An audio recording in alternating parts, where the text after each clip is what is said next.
where news comes first. This is ABC-7 Extra. Good evening, I'm Maria Garcia. Welcome to ABC-7 Extra. Today in Las Vegas, another police officer shot. That's just the latest in a string of police-involved shootings. Officers across the country being seemingly targeted. And in some cases, I should say, it's officers who appear to be using excessive force. It appears the country's tension with policing is growing. From that deputy in Texas seemingly targeted and executed in cold blood at a gas station, to the San Antonio police officers who appear in a video shooting and killing a man with his hands up in apparent surrender. The country this week has been bombarded with dizzying headlines about police. Joining us tonight, Police Sergeant Ron Martin, president of the police union, and Dr. Michael Smith, who is the director of the Center for Law and Human Behavior at UTEP. He's also a full professor of criminal justice, and his research relates to this topic. You can email us your comments and questions now to ABC7Extra at KVIA.com. You can reach us by phone at 496-1775. On Twitter, use the hashtag ABC7Extra. Well, tensions over policing are rife in many American neighborhoods. Hostility toward law enforcement seems to be evident, from chants on the streets to attacks on officers. Meanwhile, on social media and even traditional media, revealing more and more instances of police possibly abusing their powers. Ed Lavandera has more. It seems like making sense of life on the streets of America is harder than ever to unravel. The headlines the last few days are dizzying. A manhunt for the killers of a veteran officer in Illinois. Here, the chopper is right overhead. A Houston sheriff's deputy ambushed and gunned down at a gas station. Cops' lives matter too. A San Antonio man with his hands up gunned down by officers.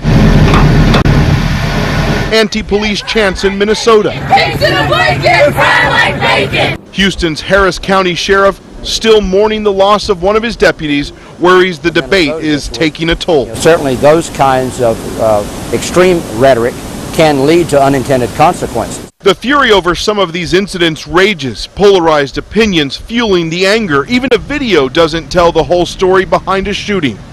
In San Antonio, this video shows Bexar County Sheriff's deputies responding to a domestic disturbance call. They say Gilbert Flores was armed with a knife and had just injured 2 people inside the house.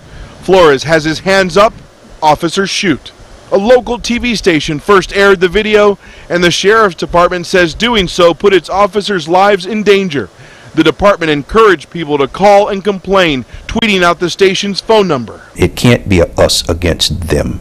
It has to be police and community working together. Cedric Alexander has spent almost 40 years working in law enforcement. He says no matter how angry some communities might be with police officers, they don't want to live in a lawless neighborhood without cops. It is a very tough time to be a police officer at this moment. However, these men and women that are out there doing this job, they're not going to stop doing it. Since the death of Houston Sheriff's Deputy Darren Goforth Friday night, Brian McCullough has helped organize a vigil around pump number 8, the spot where Goforth was killed. He's seen the outpouring of grief, but he says he's also seen something else. It's a great feeling to see what you see here. And everywhere you look, you see people talking to law enforcement, giving them hugs.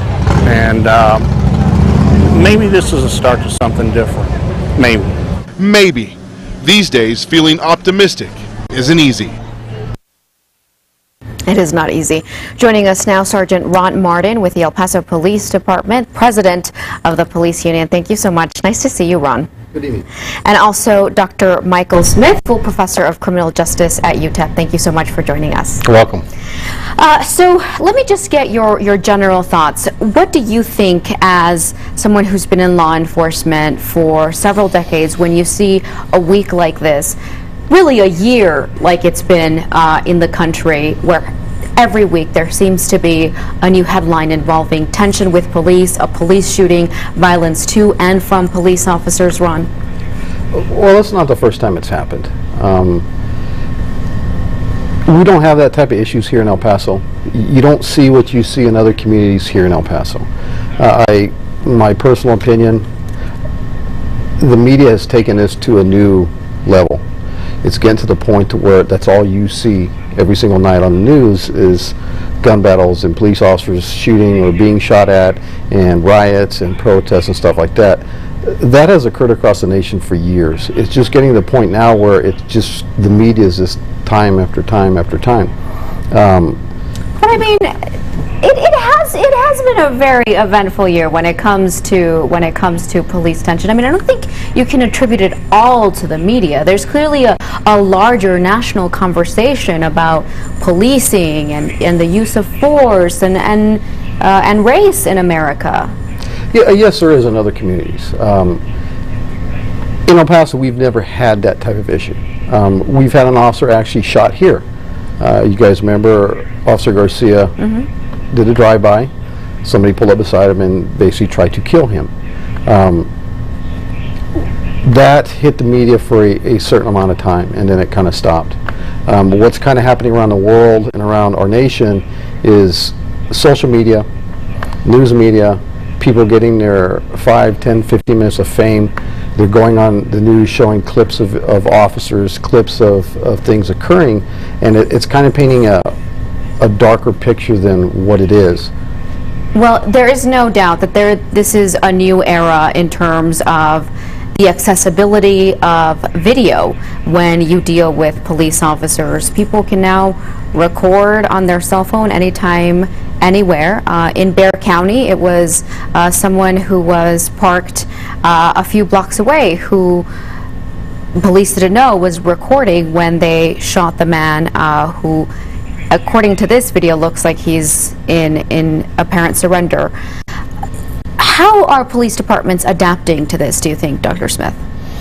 Well, I think it is a difficult time. I would agree with Ron. I think that you largely have a media-fueled situation right now. Every police shooting, either by a police officer or of a police officer, is a national event, and I'm not sure we've seen that before. And that's driving. It feeds on itself. And I think we are seeing that. In terms of how police departments are adapting, you know, it's a cyclical thing. Policing is always a contentious profession by its nature, particularly in a democracy. And you know, I think what we're seeing today is one side of the pendulum, and it'll come back as it has in the past, but it is a tough time right now. Well, Ron, you were saying that public perception when it comes to law enforcement really varies with current events, with news coverage. We saw, you said, after 9/11, there was sort of a very favorable public perception of law enforcement, and we're seeing sort of what appears to be the opposite of that now. Correct. When I first got on the job over 25 years ago, policing was totally different. The citizens wanted the police out in the street. They wanted some type of strong police presence because of what was going on in the neighborhoods with gangs and some other issues.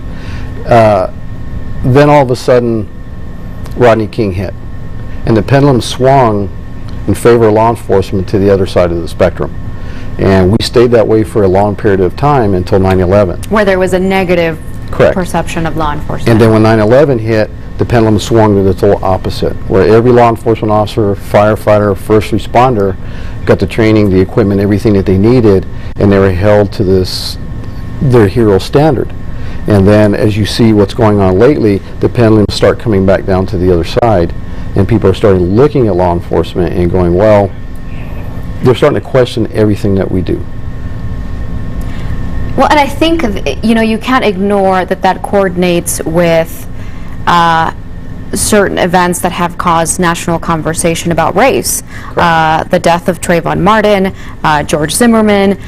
So it seems like this conversation about policing is under this bigger umbrella when it comes to race relations in the United States. Correct. Dr. Smith. No, I think that's right, and I think that some of the higher profile events, you know, the Ferguson case probably being the most recent flashpoint, right, has caused certainly has caused you know, a group to form, Black Lives Matter, that didn't exist prior to, at least as an organized group anyway, did not exist prior to the Ferguson shooting.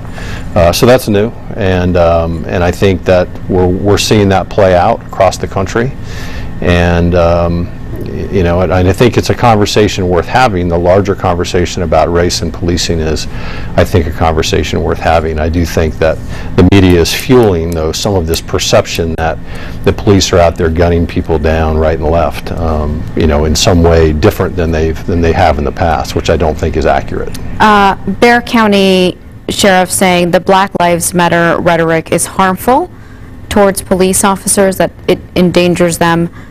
Do you agree with that? Well, I think, you know, you showed a short video clip of some protesters chanting, pigs in a blanket, fry 'em like bacon. I absolutely agree that that's harmful rhetoric, But that's, I mean, that's not parallel with, I mean, I'm sure there are people who also chant Black Lives Matter that chant that very hateful rhetoric. But do you think that the Black Lives Matter movement in general is hurting police officers? I personally don't think so. I think what the sheriff was trying to say is all life matter. It doesn't matter if you're white, black, Hispanic, Asian, or whatever. All life matters. It doesn't matter if you're a police officer or if you're a civilian. All life matters, and we shouldn't be focused on Black Life Matters or Cops' Lives Matters or anything like that. It should be that all life matters. If you're a police officer, a civilian, it doesn't matter what color you are. All life matters, and I think that's the point he was trying to make, and they're trying to swing it to where he's anti-Black Lives Matter. I don't think that was his point. I think what he was trying to make is all lives matter, even police officers' lives. But do you think that you can't deny that among black communities there seems to be more apprehension toward law enforcement? In certain communities, yes. Certain communities where you've had a white officer shoot a black citizen, maybe not their police department is a true representation of their community. Each police department, no matter where you live, have to have a true representation of the community in which they live. El Paso is about 90–95% Hispanic. Our department is about 90–95% Hispanic. Some of these other cities where you've seen these racial tension between black Americans and police officers, there's a very strong white police officer base within those cities. And I think those cities need to sit down and really look at their hiring process on how they're selecting these officers. Is it a true reflection of the community? Mm-hmm. Yeah, I think you're right about that. Let's take a phone call from Barbara in the Northeast. Barbara, what's your comment or your question? I love and respect our police officers, men and women both. They've been there for me and others, and I don't think they should be going through what they're going through. God bless each and every one of you. Okay, thank you so much, Barbara. A sweet message from Barbara there. Nicole emailing us, one thing I wish that rogue cops would understand is that every time they make a decision to rough up a suspect or shoot an unarmed person, they're endangering their brothers and sisters in blue by making the public even more likely to mistrust police. Their actions reflect badly on police, and it's not fair to the multitude of officers who truly want to protect and serve. We have a lot more to talk about. Stay with us. We're going to talk about military equipment within police departments and some of the more recent cases we've seen with police tension. Stay with us. You can call us at 496-1775 if you have comments or questions. Tweet me at MariaGABC7, or you can email us at ABC-7 at KVIA.com. We'll be right back. Welcome to ABC-7 Extra. We're talking about the tension over policing tonight. Let's talk about this military equipment. That's been part of the debate nationally. Really, hundreds of pieces of equipment have made their way from the military after being used in Iraq and Afghanistan to local police departments. For a while, it wasn't unusual to see men in Kevlar vests, helmets, camouflage, carrying automatic rifles, moving in sort of tactical armored vehicles. We saw that in Ferguson. And so to some people watching, they say, that's not what community policing should look like. What do you think about that, Ron? Well, we've had the 1033 program for a number of years. When I was at the airport, we actually got some helicopters through the program. A lot of our bomb equipment that was going through our bomb explosive guys, they were getting their equipment. When Ferguson hit, the program's always been around, but I guess the worst thing that Ferguson did is they showed a sniper sitting on top of a armored vehicle targeting the crowd. And it was basically on the front page. It was on every news broadcast. That's not what it was for. If you're a sniper and you're deployed for that reason, you should not be seen. To use that as some type of a visual deterrence for a riot or something like that is not a very good idea. All you're doing is you're inciting other people to get upset. It looks very military. We're starting to see certain cities pulling away that equipment from law enforcement, which is desperately needed. Because if they don't get it free through the military, the equipment is still needed, and then the cities have to purchase it through their normal budget processes, and some of this equipment is very expensive. So what do local police departments need Humvees for example? We had 2 Humvees, and I was on the search and rescue team for almost 20 years. And it's a 4-wheel drive vehicle that we would pull our all-terrain vehicles with out in the desert looking for lost or injured persons. Well, they were pulled from us because it was too military looking. Well, now we don't have anything. So now we're having to go out and try to find vehicles that aren't military looking that can do the same job as those we're doing, and now it's going to cost the city money. And it's all perception. What does that sort of image of militarization do for the rhetoric and the conversation about policing, Dr. Smith? Well, I think Ron's right. That iconic image of that sniper on the roof of the armored vehicle in Ferguson was very damaging.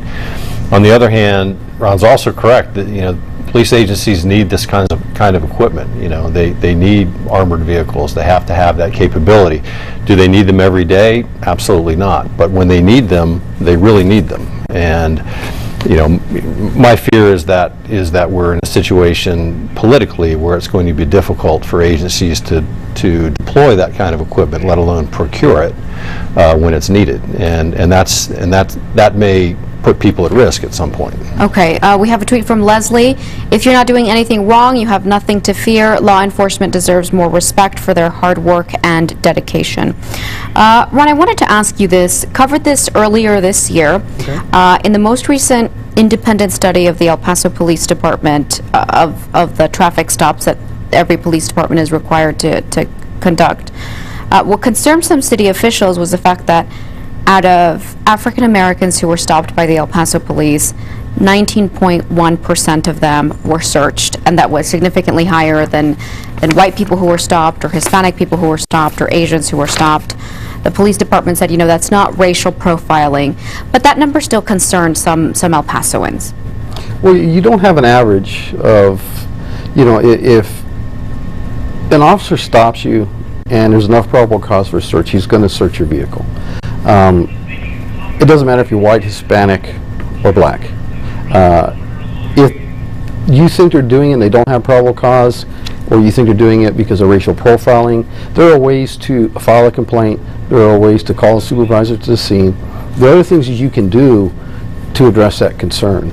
I don't know why that 17.1 or 19.1 was higher than the other. That I do not know. Okay, let's go to Craig on the west side on the phone. Craig, what's your comment or your question?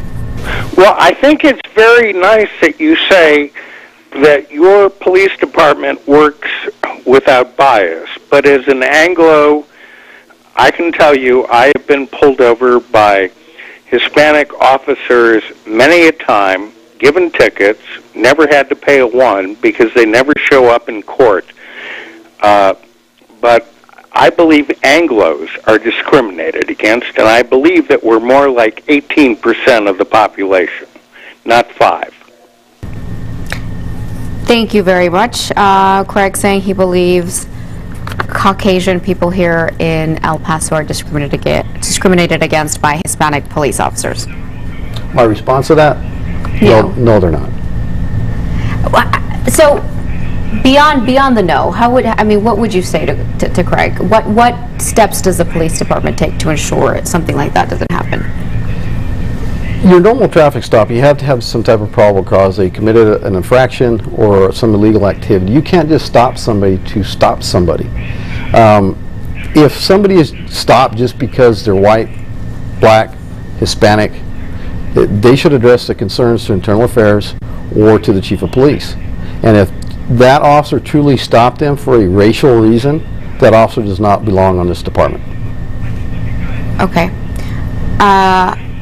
Should I be surprised? This is from Ernst. The discussion is taking place in El Paso and no one talks about Army Sergeant James Brown.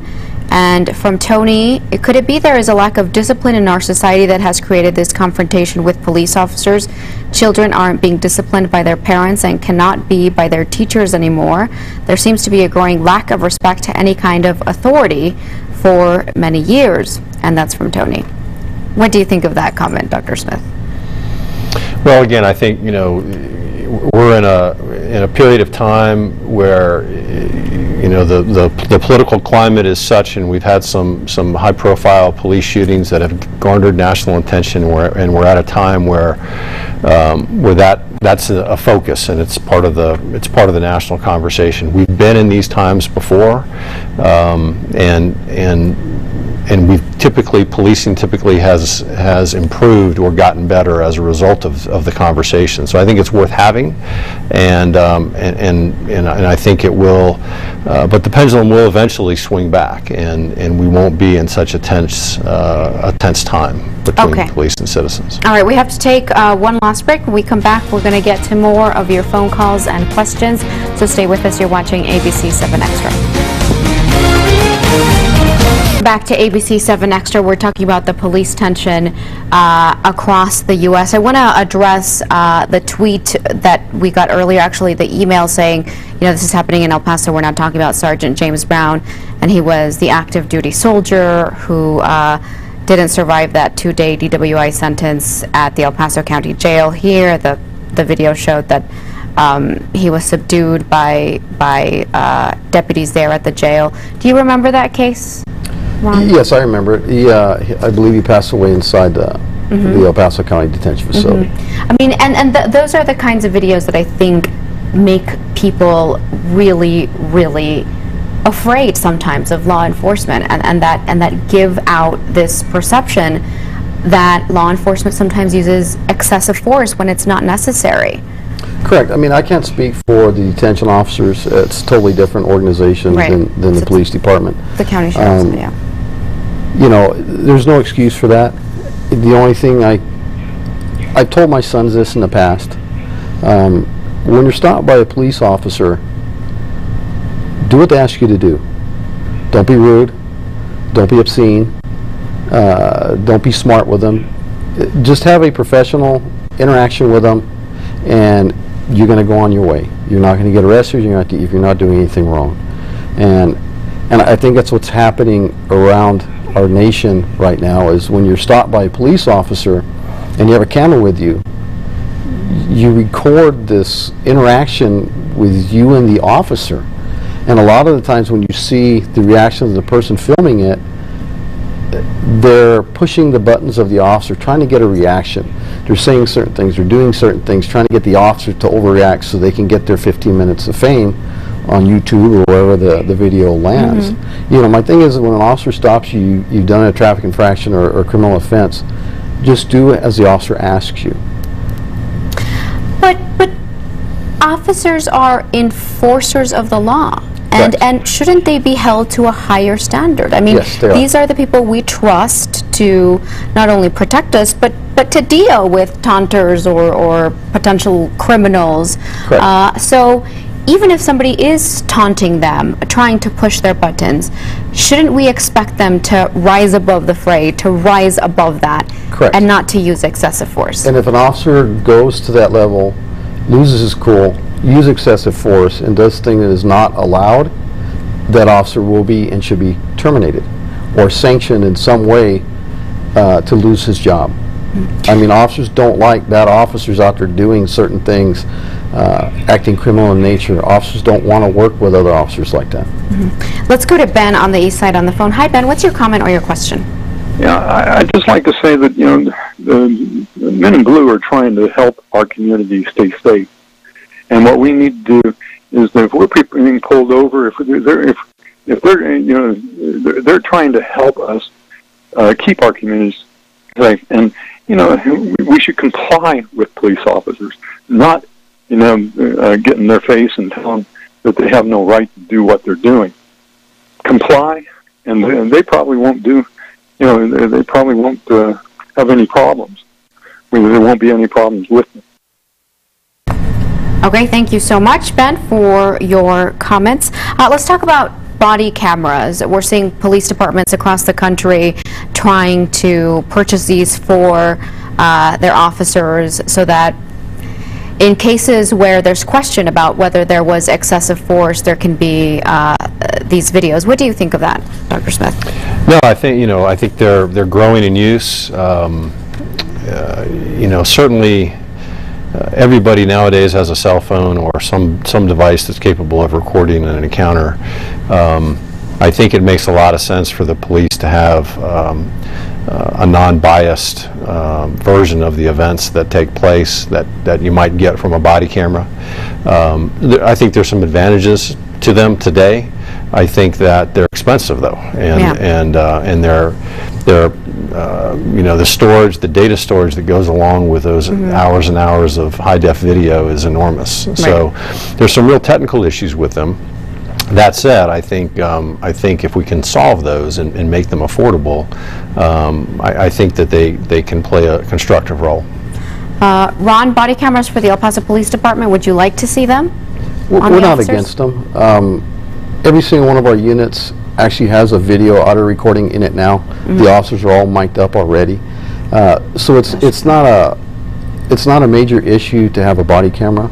It's like the doctor said, it's money. I don't want to not hire police officers because we're like an 18-year low in El Paso for officers, because we need to buy cameras.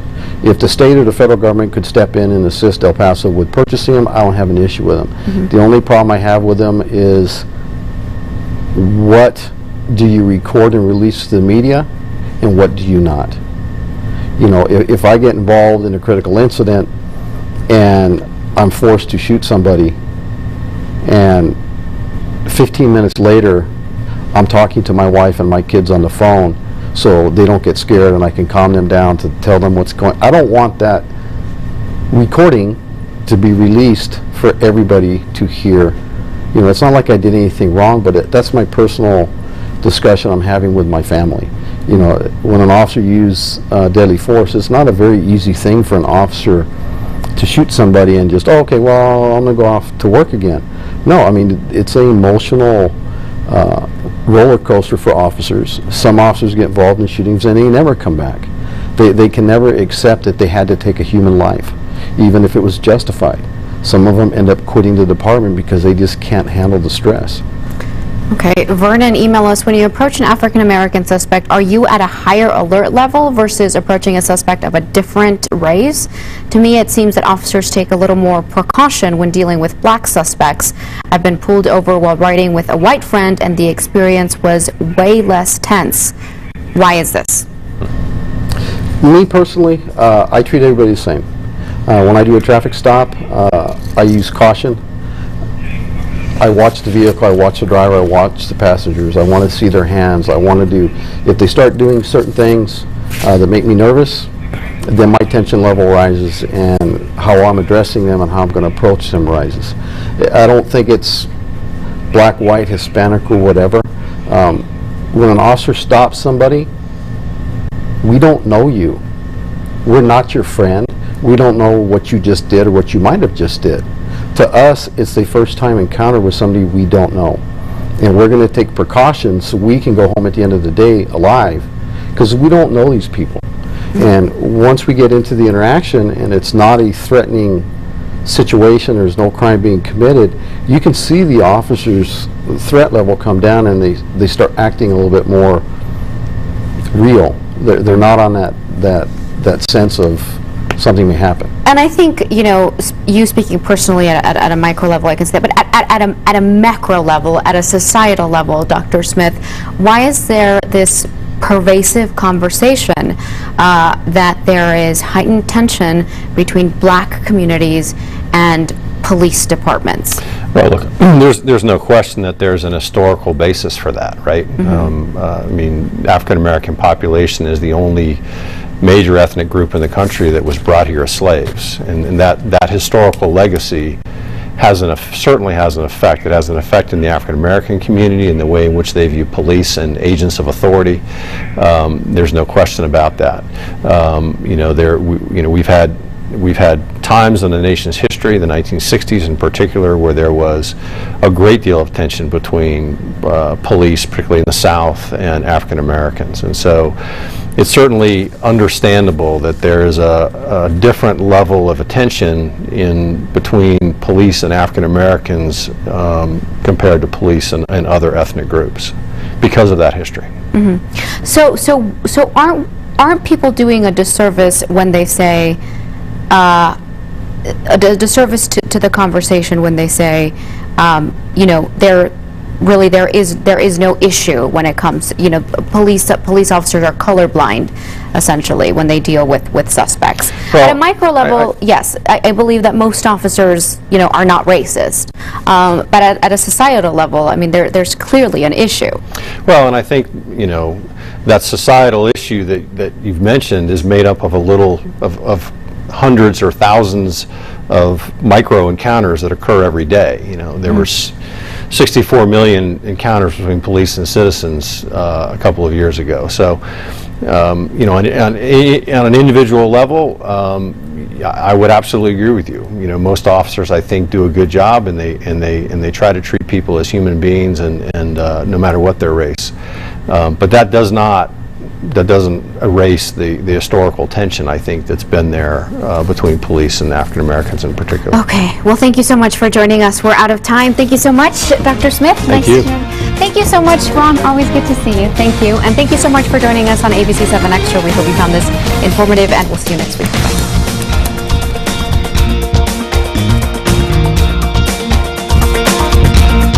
Visit us on the web at KVIA.com.